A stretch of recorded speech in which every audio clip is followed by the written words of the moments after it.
गैरसैंण में विधानसभा का बजट सत्र चल रहा है। इधर राजधानी देहरादून में उत्तराखंड बेरोजगार संघ के बैनर तले रोजगार युवा सरकार के लिए बुद्धि शुद्धि यज्ञ कर रहे हैं। दरअसल उत्तराखंड अधीनस्थ चयन आयोग भर्ती परीक्षा तथा उत्तराखंड लोक सेवा आयोग में भर्ती परीक्षाओं में हुए गड़बड़ झाले को लेकर युवाओं के अंदर रोष दिखाई दे रहा है। बीते दिनों जिस तरह से गांधी पार्क में हजारों की संख्या में बेरोजगारों ने सरकार के खिलाफ आवाज बुलंद की, वह मंजर किसी से छिपा नहीं हुआ है। उत्तराखंड बेरोजगार संघ के बैनर तले युवा बेरोजगार लगातार आंदोलन कर रहे हैं।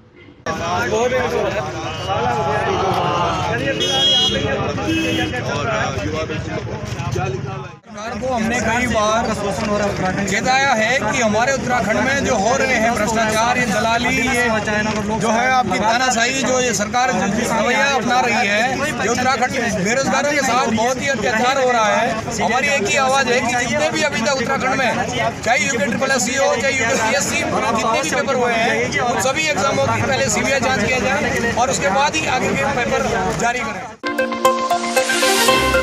कांग्रेस के विधायक और उपनेता प्रतिपक्ष भुवन कापड़ी ने विधानसभा के बाहर सरकार के खिलाफ धरना दिया। भुवन कापड़ी ने कहा कि गन्ना किसानों का बकाया भुगतान और समर्थन मूल्य बढ़ाने के लिए सरकार से मांग कर रहे हैं। वहीं अनुपमा रावत, ममता राकेश और भुवन कापड़ी सहित सभी विधायकों ने सरकार से मांग की कि गन्ना किसानों का समर्थन मूल्य बढ़ाने की मांग की। साथ ही उन्होंने कहा कि खटीमा में जाम नहीं, काम चाहिए। एक साल में 22 बार आ गए, सिर्फ खटीमा में जाम लगाने के लिए, जीरो ट्रैफिक के लिए, यही उन्होंने किया है, कोई काम नहीं दिया। अब हम मुख्यमंत्री जी से कहेंगे, मुख्यमंत्री जी खटीमा को आप जाम नहीं, काम दीजिए और गौशाला का निर्माण कीजिए। जो चुनावी गौशाला आपने बनाई थी, अब उसको काम दीजिए, क्योंकि किसानों की फसलों का नुकसान हो रहा है, एक्सीडेंट हो रहे हैं, लोगों की जानें जा रही। हल्द्वानी के चोरगलिया थाना पुलिस, SOG और वन विभाग की टीम ने संयुक्त रूप से कार्यवाही करते हुए गुलदार की खाल के साथ एक तस्कर को गिरफ्तार किया है। SSP पंकज भट्ट ने खुलासा करते हुए बताया कि चोरगलिया में चेकिंग के दौरान 24 वर्षीय सूरज के पास गुलदार की खाल बरामद हुई है। पकड़े गए तस्कर ने पूछताछ में बताया कि उसने मांस में जहर मिलाकर गुलदार को पहले मौत के घाट उतारा और उसके बाद उसके दांत बेच दिए और अब गुलदार की खाल बेचने के लिए सूरत जा रहा था, क्योंकि गुजरात में सूरत में गुलदार की खाल की बड़ी डिमांड है।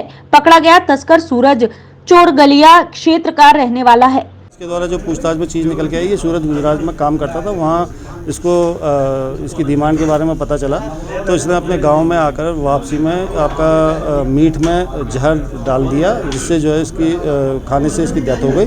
उसके बाद इसने खाल और दांत वात इसके निकाले, उसको बेचने की ये फिराक में था। ये सूरत जा रहा था वापस, और इसमें कंबाइंड अभियान पुलिस, SOG और फॉरेस्ट का कंबाइंड अभियान चला, जिसमें तीनों ने मिलकर के इसको गिरफ्तार किया गया। इसमें अभी पूछताछ चल रही है। इसके द्वारा जो चीज़ें बताई गई हैं, ये मिसगाइड करने का भी काफ़ी प्रयास कर रहा है, तो इसको अभी लिंक तलाश किए जा रहे हैं कि इसके आगे की कार्रवाई, इसकी जो विवेचना है उसके आधार पर की जाएगी। हरिद्वार में आज रेलवे प्रशासन द्वारा अतिक्रमण के खिलाफ कार्यवाही की गई। अचानक की गई इस कार्यवाही के बाद कब्जाधारियों में हड़कंप मच गया। मौके पर फोर्स के साथ रेलवे प्रशासन की टीम पहुंची थी। आपको बता दें कि पिछले कुछ समय से हरिद्वार में कई सरकारी संपत्तियों पर अवैध कब्जा लगातार किया जा रहा था। वहीं कुछ समय से रेलवे की भूमि पर भी अवैध कब्जे की सूचना लगातार रेलवे प्रशासन को मिल रही थी।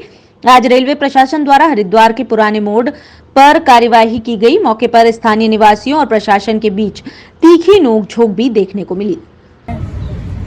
और ये मैंने अपने मुंह से बोला था कि मेरे जैसे घर का काम पूरा हो जाएगा। ये सारी दीवारों में से ईंटें निकलवा के सारी छत की दीवारों में और मोमटी में लगा दूंगी। यहाँ पे कुछ नहीं रखूंगी।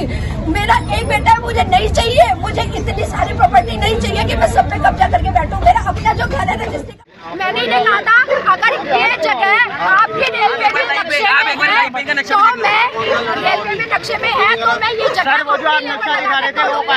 मुझे यहाँ पे बनाना नहीं है, सीमेंट के कट्टे रखनी है। मेरी कोई दीवार नहीं थी, इन्होंने मेरा सारा गिराया। इधर ये 3 कमरे हैं, ये छोड़ दिया जा रहा है, वो छोड़ दिया जा रहा है, सिर्फ मेरा घर तोड़ा जा रहा है। द्वारा जो उनसे प्राप्त हुआ है वो आशीष से बात है, उनसे ले लीजिए। जब आपको नहीं पता तो आदेश कैसे, किस आधार पर दे रहे हैं? किस आधार पर आदेश दे रहे हैं? आप लोग करके चले गए, दिए थे आप लोगों के पास नोटिस आया? कोई नोटिस नहीं आया। सर किसी ने रिसीव किया होगा। सरोवर नगरी नैनीताल व उसके आसपास देहरादून के बाद अचानक मौसम में ऐसी करवट बदली जिससे भयंकर ओलावृष्टि होने लग गई। पर्यटकों की संख्या पर दिन प्रतिदिन इजाफा होता जा रहा है। सुबह से ही पर्यटक व स्थानीय लोग अपने अपने कामों में व पर्यटन स्थलों को घूमने के लिए निकले हुए थे, जबकि कई पर्यटक नौका विहार का लुत्फ उठा रहे थे। अचानक मौसम ने ऐसी करवट बदल डाली कि एकाएक बिजली के तेज गर्जना के साथ बारिश के साथ ओलावृष्टि होने लगी, जिसके चलते जनजीवन अस्त व्यस्त हो गया।